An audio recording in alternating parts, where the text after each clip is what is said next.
Hi guys! Welcome to my daily vlog! Ang muling pagbabalik! Ha? Okay. Alas 6 pa lang ng umaga, nagising na ako para gisingin ang aking bulinggit dahil pasok na sa school. Dahil kapag hindi mo siya ginising na maaga, ay hindi siya papasok ng school. Diyos ko, lagi siyang tinatamad sa pagpasok. Tapos lagi niya sinasabi wala siyang pasok, wala si Ma'am Jonah niya. After ko siyang gisingin, ayan, lumabas na ako sa aming kwarto para mag-toothbrush para hindi tayo amoy laway. Joke lang.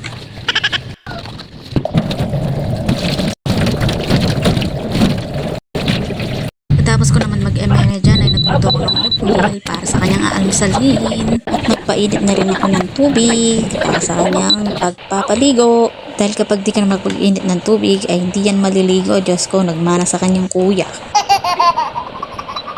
Ewan ko ba sa mga anak ko na to, lamigin. Diyos ko.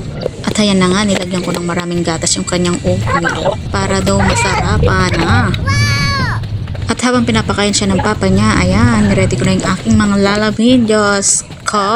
Katambak na naman, mama po. At syempre, una kong isasalang ang decolor.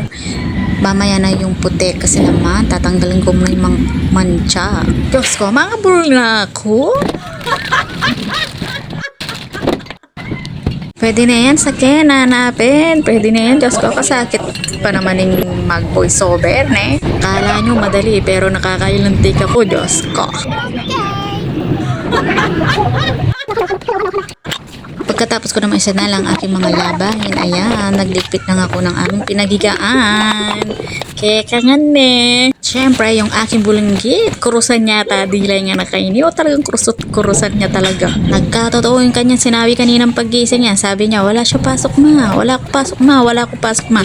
Ayun nga, walang pasok kasi nagka-emergency yung kanyang teacher.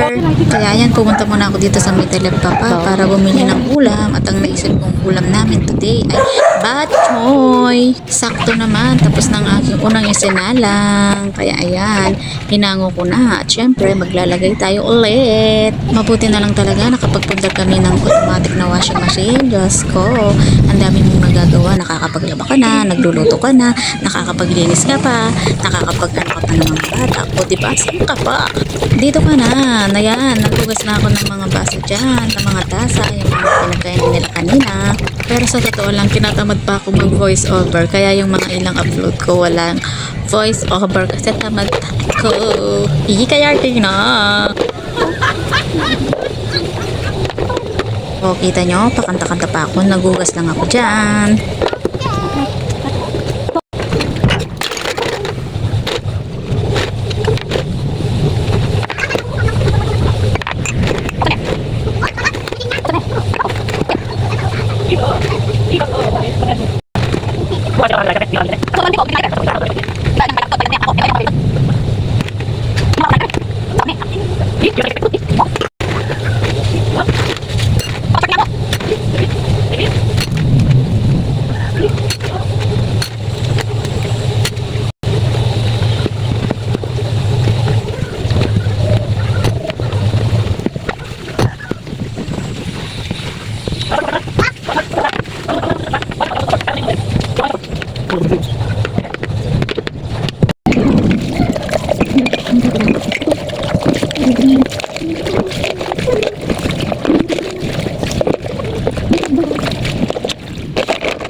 O, diba? Haba ng commercial. After ko nagugas dyan, ayan, nagsaing na rin ako para sa aming tanghalian.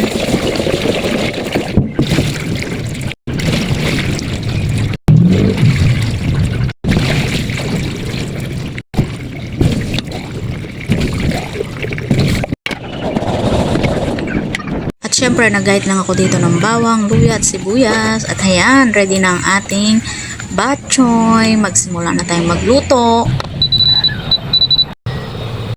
So ayan, mag-isa na tayo. First off, luya. Luya. And then yung ating bawang. Then, lagay na natin yung ating sibuyas.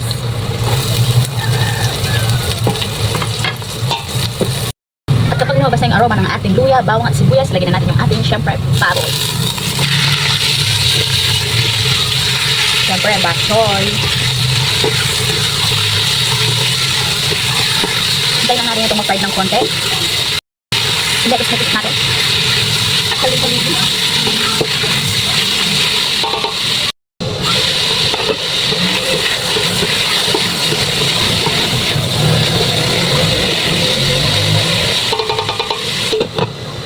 So ayan, medyo nag-light brown na siya. So ayan, dahil medyo nag-light brown na siya, maglagay na tayo ng patis, paminta, Ajinomoto, papalinang, then i-mix. Ayan. Ulit. So ayan, medyo nag-fried na siya. Maglagay na tayo ng water. Para dito takpan. Siyempre, hindi mawala ang ating nor 4 cubes. Baka naman.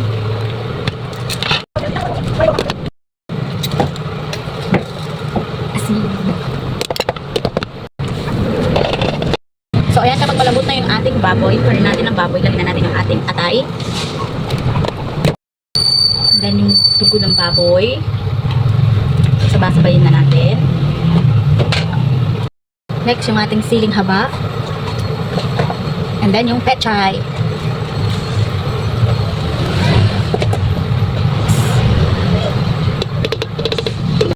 Pakulan lang natin ito ng 5 minuto. So, yan. Kung muna. Natin.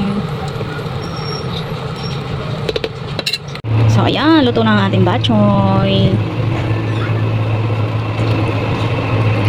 At syempre, hindi mawawala ang kainan. After naman namin kumain dyan, ayan, inayusan ko lang yung buhok ni ate Nami dahil may class picture sila today.